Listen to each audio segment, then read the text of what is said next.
Is the last one. How many people are presenting?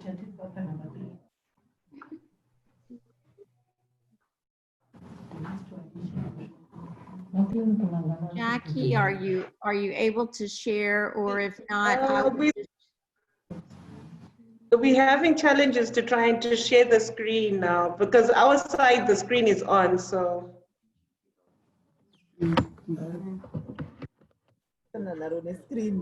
Okay, well, given the time, if you don't mind, I will just share the one that I have, and we'll move forward next time with getting things a little bit earlier. Okay. Okay.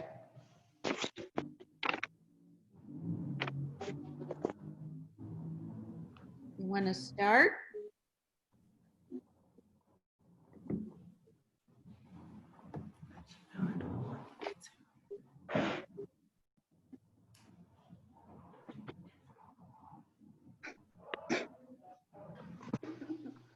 Afternoon, Barbara. Afternoon, everyone. I'm Sylvia Mandisha, presenting from Mbare Poly. So, Can you move a little closer to the microphone? We're not hearing you very well.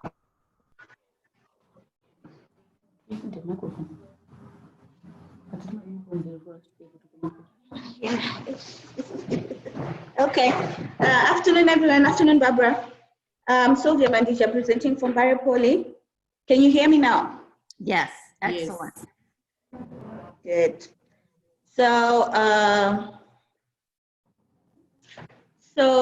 our facility background, the information that we have so far is, as at March 2020, is 4,904 patients on us. And the number of patients who had a viral load done, we have 3,289. And a viral load sample collected per month, we had 332. And the percentage viral load coverage is 67%. And percent viral load suppression, we had at 92%.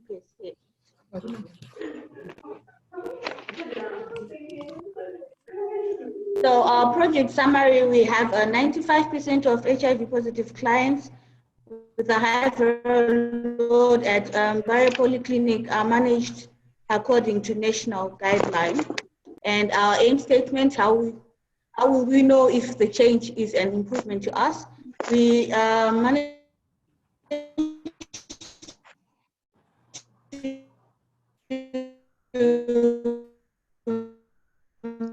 We're losing you a little bit there.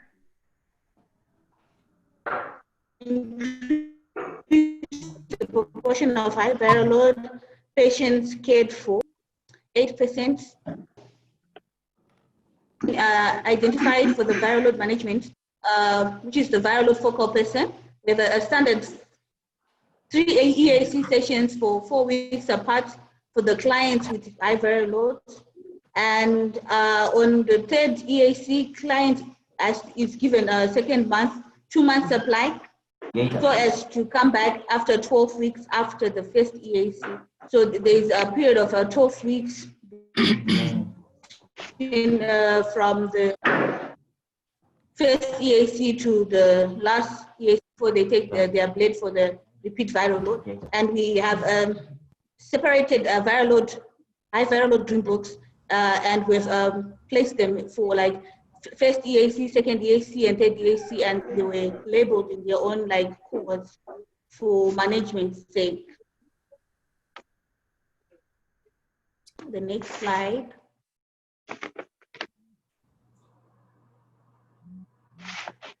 Our gap, defining our gap or problem statement is poor management of clients with high viral.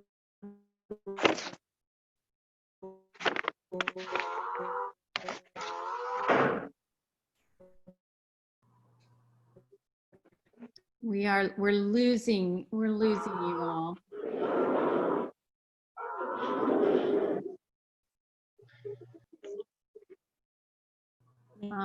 So I think this is a measure. Next slide, okay.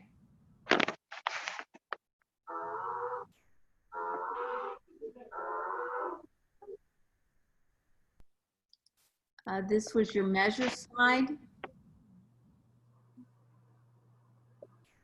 Unfortunately, I think. All right. connection- Our measure, our metrics, patients. Mhm. Go ahead. I think we're hearing you now.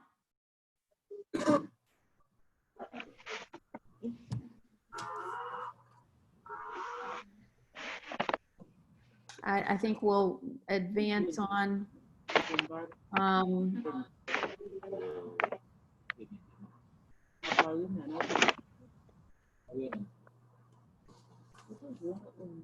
This is some information that I had added in. Let's move on to your fishbone. Can we talk about that?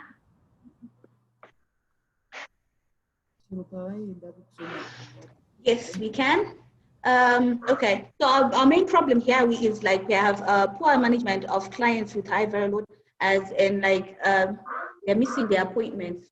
So we, when we go to the last fishbone, the people, we have missed appointments and lack of staff motivation.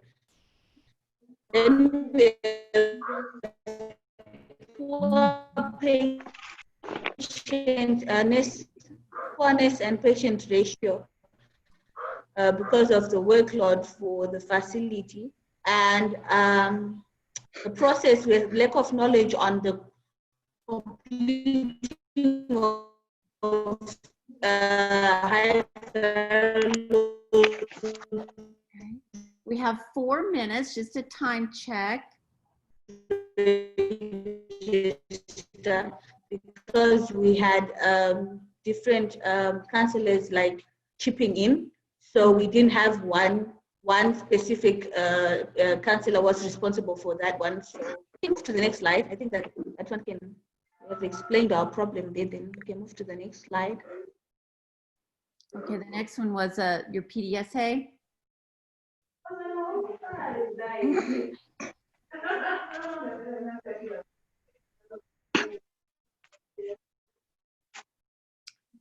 So are you still having some, I think we're having some challenges with the audio. So it looks like for the PDSA, you put a viral load focal person in place, and then you set up the boxes to look at the missed appointments. That's PDSA cycle 2. Jump in if you have internet there.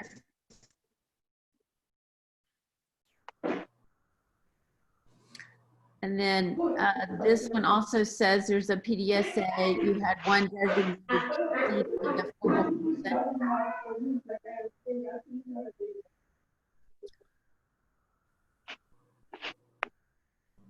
And then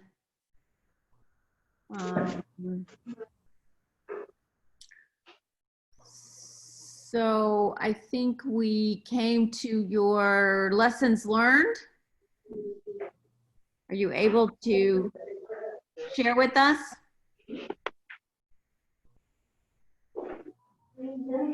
I'm so sorry about the transmission problems. You were doing such a great job with your presentation.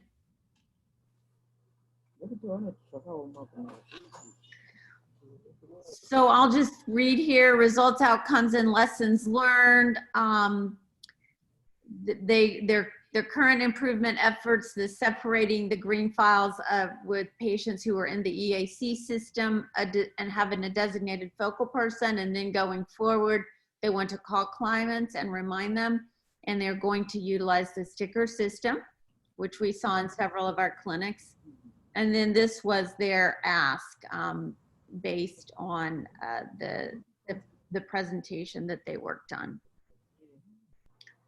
So I'm so sorry about the quality of the internet there, because we really missed hearing from you. So we had 1 minute left. I'm just going to go back and point out a couple of things, and some of these you may have noticed yourself and may have fixed. So I wanted to shout out things I liked about your presentation. I was set up to do this one first. So you sent it to me 2 days before, so I really appreciate that. And then you were using the updated format, but we were kind of going back and using the learning session 2 slide set to update it. Let me just mute some folks here. Okay. And then the other shout outs, you put the 3 different aims on your slide, but each aim followed very carefully across.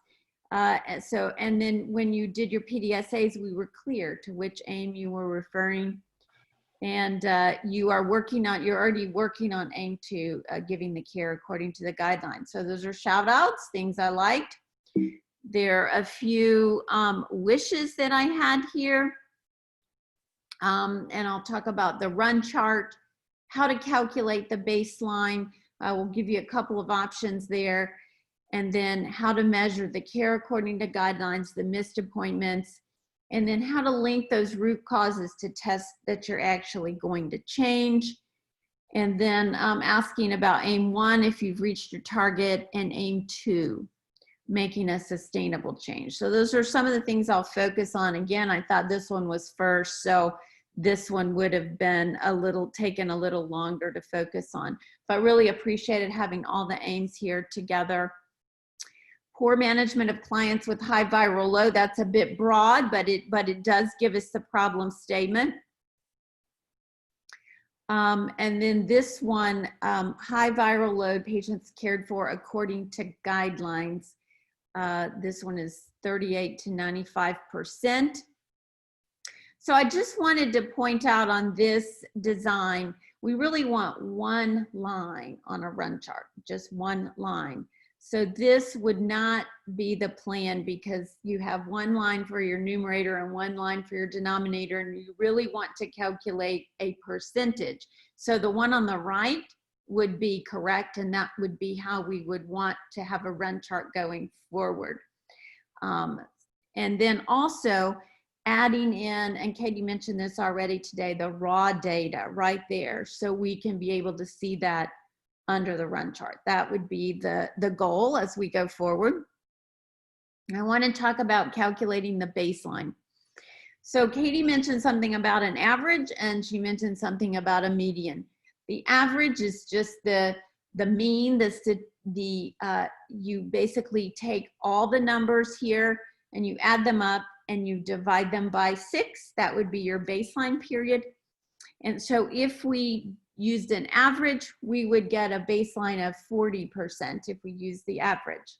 This would be adding, you can see the numbers here, 47, 31, 33, 67. You would add those, you would get 240, you would divide it by 6 because there are 6 numbers and you would get that mean of 40. Or you could choose the median, which is the middle number. 1, 2, 3, 4, 5, but you have 6 numbers. What would the middle number be in 6 numbers? Well, you take the 2 middle numbers, you arrange them in ascending order, you take the 2 middle numbers, add them together, divide them by 2, and that would give you 35.5. So there are 2 options that you have for your baseline, either a 40 if you're using the mean, or a 35.5. But the average, the number that we're given as a baseline is 38%. So that needs to match. And I think we said that in several people's learning session slide 2 that we reviewed, that the number, needs to match throughout your presentation. Now here we get 61% that you're using for the aim statement of number 1. But if we look back at the learning session 2 comments, Katie noted that you said your baseline was 61%. And again, for that one, it could have been 56 or 62, but not 61. So again, consistency, really calculating those baseline numbers. We're also looking at care according to guidelines. So remember, that is the long-term big picture aim. That takes 4 months to measure. So I'll ask the team, maybe they can help me understand how in September, when we were just having our first learning session, that they got to 80, because their intervention, if you're doing care according to guidelines, just a reminder here, we define that as 3 EACs in the repeat viral load within 4 months. So it would take, if you started in September with the interventions, and I think we pretty much focused on AIM 1, you know, in the end of 2019, and moved on to AIM 2 in 2020. But if you would have started in September, the first time you would have been able to report data was September, October, November, December, January. So January would have been the first thing you could have reported based on any interventions that you were doing. So again, long-term goal, here was a way we suggested that you collect that data. And that's why we said, let's do the process goal, because we can measure it a lot quicker. You could know each day how many appointments you had scheduled and how many people did or did not show up for the appointments. So that's why we suggested doing that. Then let's move on to talk about the analyze. And I'm asking here, can we dig deeper? I think this is such a crucial and important tool. We've chosen a rather broad problem statement, and we've put some things in there, but could we dig deeper to really understand poor follow-up of clients who missed appointments? Well, why was there poor follow-up? That would help us design an intervention that's going to address this root cause, right? Missed appointments, that was under people. I might put it under process. I don't know what they were thinking, but again, why do people miss appointments? That's a very important question to ask. We wanted to ask that in the voice of the customer. So digging deeper, because once we understand why people miss appointments, then we can jump in and design an intervention and focus on that. And then unclear roles and responsibilities. Why are there unclear roles and responsibilities? Is it a job description problem? Is it a policy and procedure problem? So I think that the tool is a good beginning, but think about digging deeper. And then just wanted to, again, point out that these PDSAs might not have, so the PDSAs here, we say we're moving from 38 to 44% in February.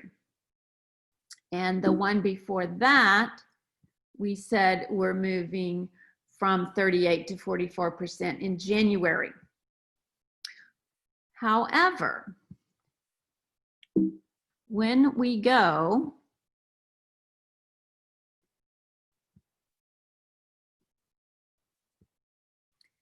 when we look at our run chart, we've got 80%. So I'm missing seeing the connection between how the PDSA moved the metric and seeing that metric on the run chart. So that is something that we'll ask the team to maybe help us understand as well. Because 38 to 44% is what you said you were doing in January and February. And I don't see that reflected in the run chart. And then I just want to talk briefly about the this is from your learning session 2 presentation. And you showed going from 61% to 75% in December. And I, again, don't see that reflected. And then in your changes, you mentioned something here about the viral load focal person was on leave. And so I want you to think really hard when you select a change about how you're going to make it sustainable for the long term. So putting a person in the job is a great first step, but remember I said there's always going to be a process change. You've got to think about how to change the process. And when you change a process, you've got to design a new process. You've got to put some new standardized procedures in place. So putting a person in the position is a great start, but when this person goes on leave, then we're going to start to have problems. So to make it sustainable, you have to put a new system in place, a new process in place, new SOPs.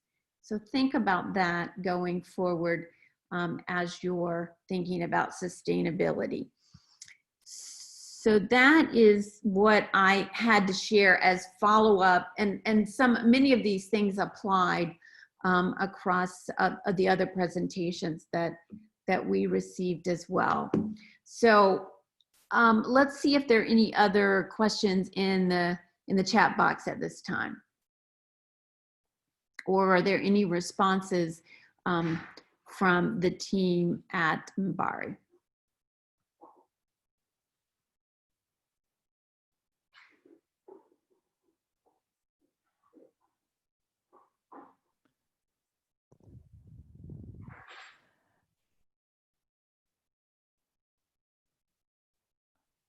While we wait, I am Barbara. May I chime in? Yes, please. I am just curious, how many of you can just type yes or no into the chat box.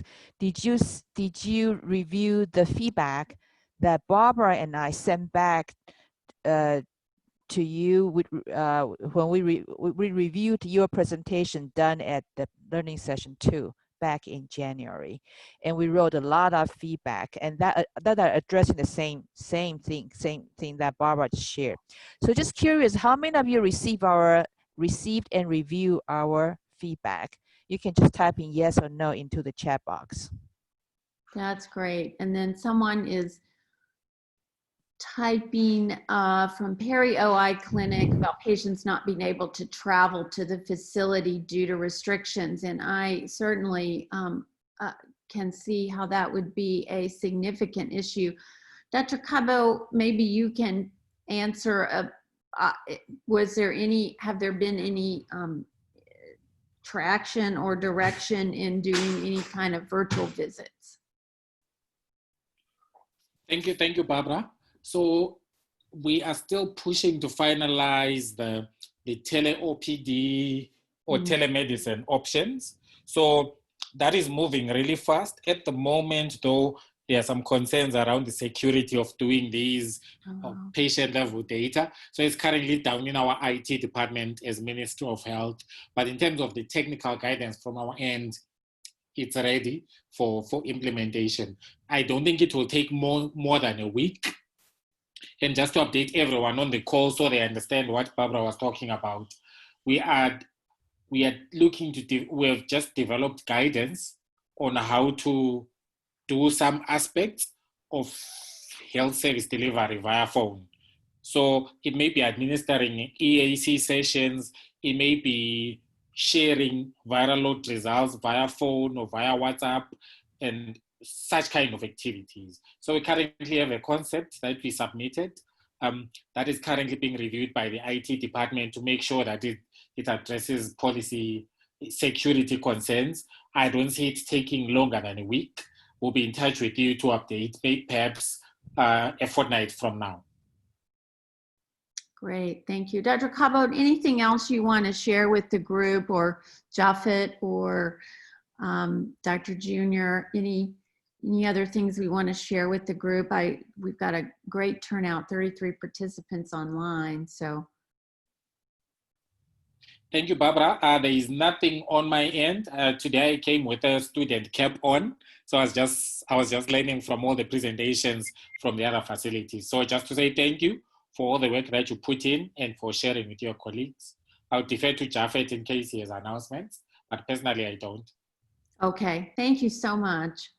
We're learning, right? We have a few little glitches, but I think going forward, we will continue to address those. I see Katie had typed something in about testing internet connection before, maybe do a dry run or something before we start. So we'll learn and take notes and continue to improve these sessions, but really appreciate everyone joining in today.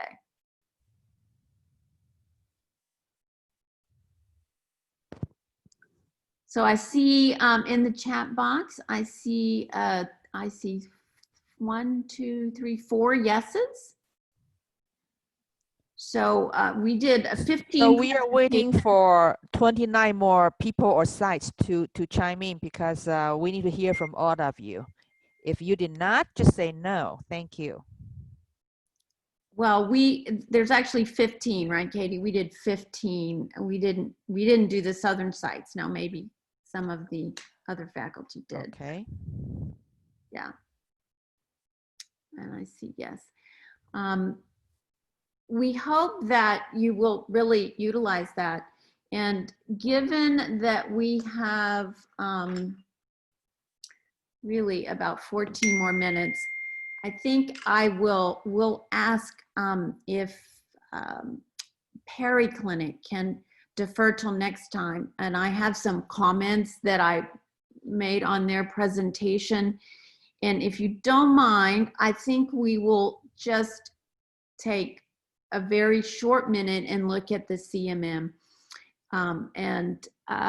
Given that we have those few minutes left, it's okay with Perry Clinic, I'll make some comments on your presentation and ask you to start off first next time. So is Perry here? Can you all, is that okay with you?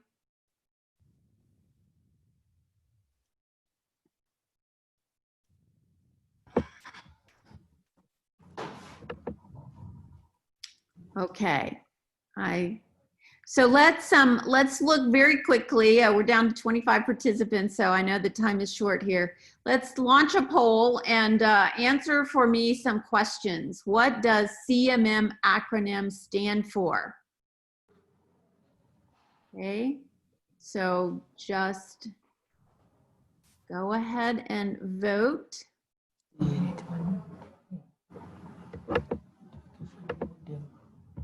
Okay. I've got 6 people, 7 people, 10 people, 12 people.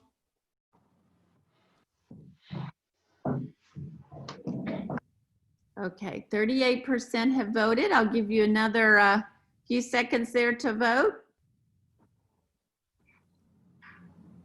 Okay, given the time is short, I'll end up the poll and I'll show you the results. And the winner is Capability Maturity Matrix. 11 of you got the right answer, so that's awesome. Nice work.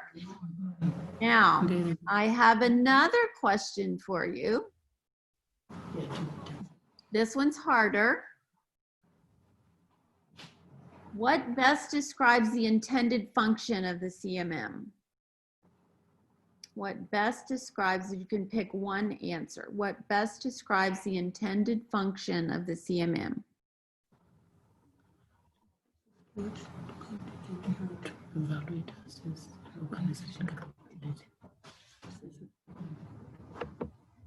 Okay, I've got 4 people voting, 5 people, 7 people,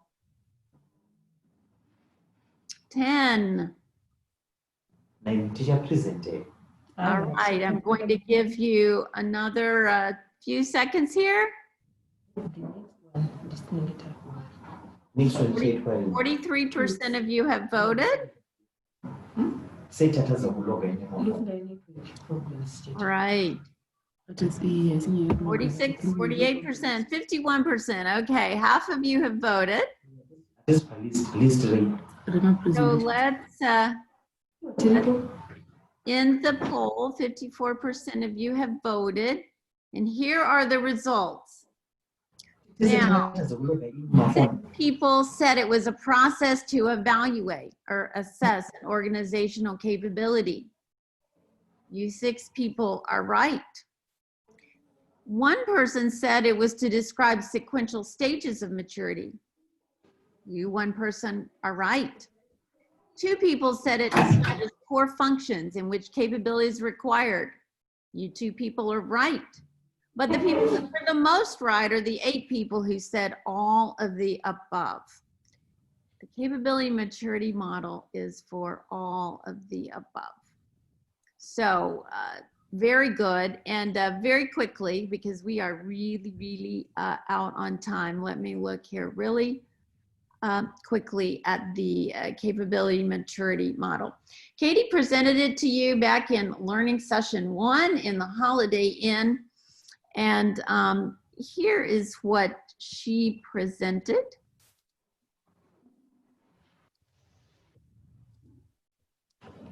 Okay. So the capability maturity model was designed to assess software, and it was to describe the maturation. There are 5 stages. The initial stage means processes are not repeatable, poorly controlled, and reactive. We just react to what we see. Number 2, stage 2, processes are dependent on individuals. And this was a point I was making with the last presentation. You put a viral load focal person in there. That's an individual. They may work really hard and do a great job and work really hard, but what if they go on vacation? Or what if they move on to another location? We haven't standardized the procedures yet. So we would say that particular process was in a stage 2. They developed a person, a role that was working feverishly to do this, but it wasn't standardized. The next phase would be to define those standardized procedures. And then the 4th phase, we're really in the control and we're measuring as we're going forward. And then once we get that in place, stage 5 is really being able to move out and improve on that. And the nice thing about a CMM is it establishes those core functions. So it kind of gives you a roadmap as to which way you should go. And it describes the sequential stages of maturity. So we've applied this to the viral load cascade. The steps in the viral load cascade all have created a capability maturity matrix. And what we have asked you all to do, and I know there were some questions about it, so that's why we picked it for our first little learning burst, was this capability maturity matrix. What we have asked you to do is look at your organization and measure each step of the process and give us a baseline. So this would have been before you started any LARC activities. And so we'd really like to see that in your presentations as you go back and work on those. But let's take a look at the result reporting phase. That's what we were just looking at with Mbare Polyclinic. So we looked at the fact that there are standard operating procedures are not there as far as we could tell. That would be stage 1. Stage 2, the standard operating procedures would be results reporting and documented. They're working on, they're developing those standard operating procedures. Stage 3 would be they're implemented and they're operational. And then stage 4 is they have an accountability around those viral load results. So that's just one of the CMM models. And so we've asked you to look at each one of those for your organization. So as we end, just a quick summary. It's assessment of the capability. So it's a way, it's a measure. It's a measure of the LARC process. It establishes the core functions. So the core function is, you know, we need to do SOPs. That's one of the core functions. So where are we in that process? We can, and we want to capture a baseline. And then at the end of LARC, we want to look at it again. And it will describe that progression toward maturity. So you'll kind of know, well, here's the next step I need to do. Where here I am, and here's the next step. And then you progress sequentially through that. So that was like the world's fastest talk on capability maturity model. But I hope that reminds you that that's something that we really wanted to put in place because we want to increase capability, right? We want everyone to be more capable, your organizations, people, your facilities to be more capable in managing the viral load. So we can set a deadline if what people think they can agree on as to what would be a good option to do. But we'd really like to get that baseline done, and you may have to kind of project back to what you were doing back in September when we really began the process.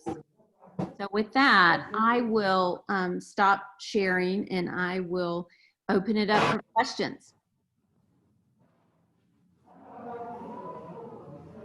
Katie, I can't see the chat right now, so are there any questions in the chat? No. No. Okay. Any questions about capability? I see a hand raised. Can you open up your mic and ask your question?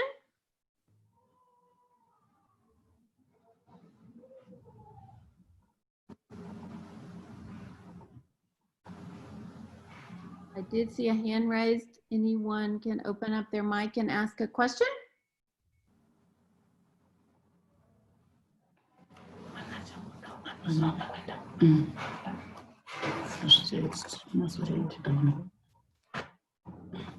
Okay. Any questions about anything that we looked at today or talked about or shared?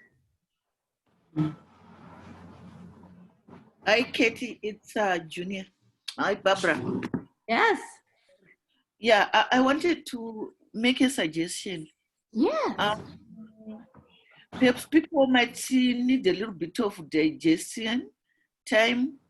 Are we able to then forward any questions after the webinar? Sure, sure. Happy to field any questions. And again, we'll send the presentations that I received ahead of time, I will send back with the comments that we've been able to review. But I think going forward, we'll really want to set a time frame for when those presentations will be in, and we'll want to test some of the ability of the systems, and as we are able to do so. So we'll keep improving as we go along. So Barbara, just very curious, do you have like an end of session poll coming up? If not, maybe we should just create one now.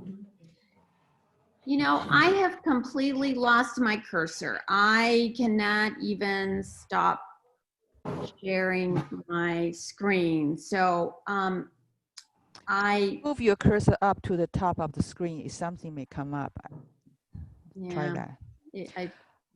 I'm just very curious. How do people think about whether today how much they learn, and if they think this is time well spent, because this is a 2-hour session. Just curious about their feedback.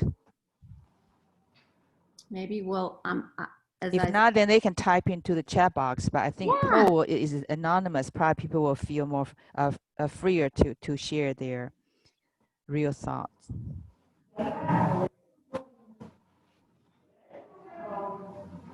Okay, let me see if I can. I think I've got my cursor back here. So let me, let's just do that.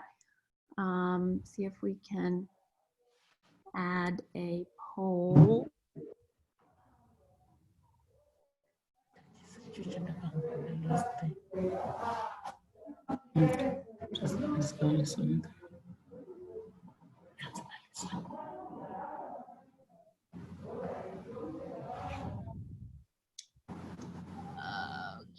add a poll.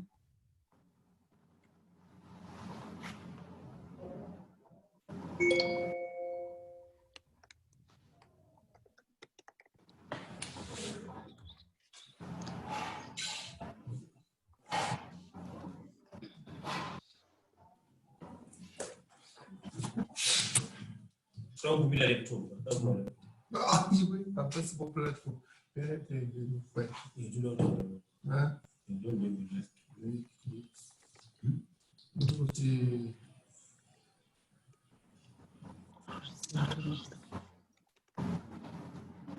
right, so we will go ahead and save this poll, and we will.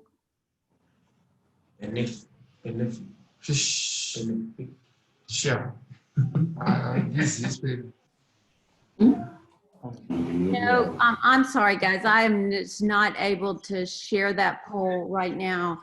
So we'll have to send something out later. But we do appreciate your input. And did Dr. Junior, did you have anything else you wanted to share?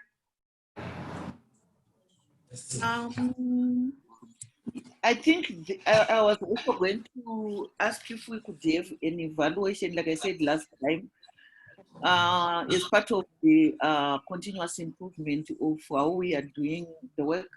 I've picked up a few areas which here and there I was sharing with Katy. For instance, the issues to do with the network, and also issues to do with the timing, whether the 10 minutes is enough. And then also just to emphasize the issue of sending the presentations to you a bit earlier. We are so sorry that you got some around 2 a.m.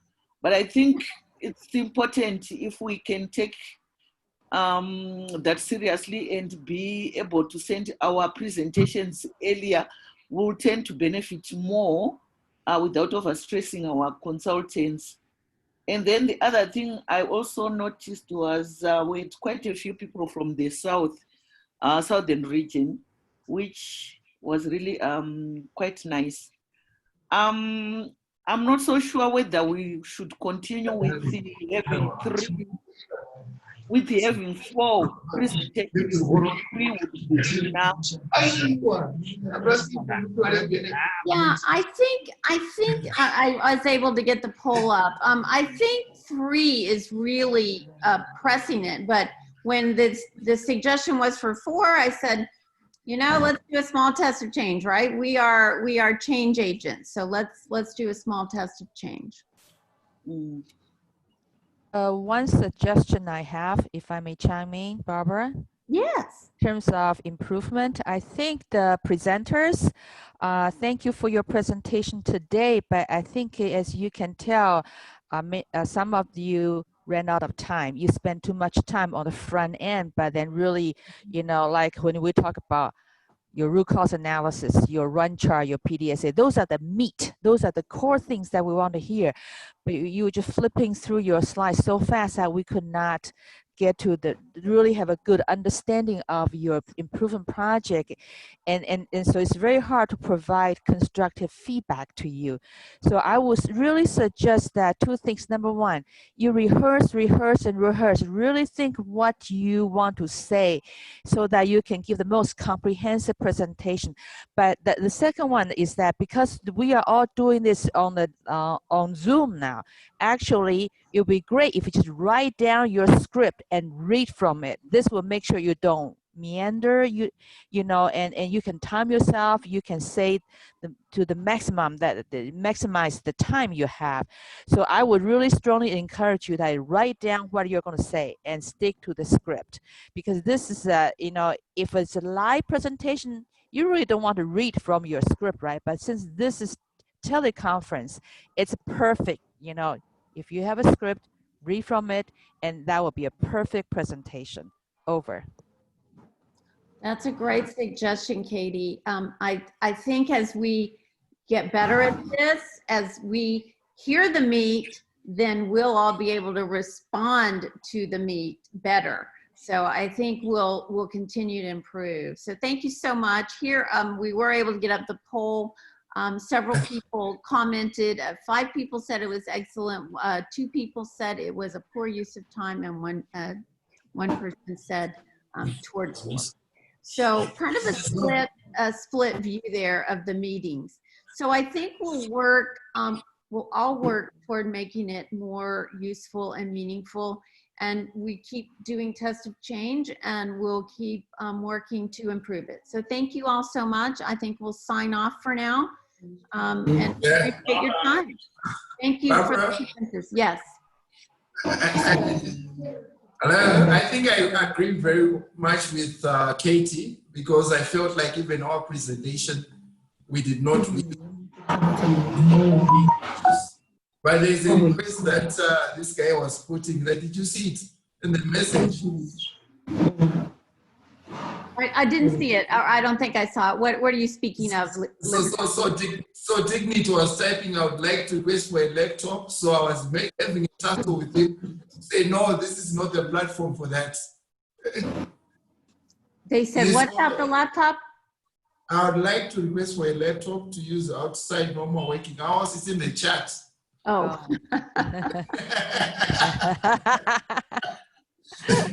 So I was having a tussle with him. Okay, well, thank you. Thank you all so much for your time today, and we're all learning. We appreciate that, and thank you to our presenters. Let's give them a round of applause. And thank you, Barbara. Thank you, everyone. Thank you to the consultants as well for this call. It was a very informative one. Thank you. Bye-bye. Have a great evening. Bye. Bye.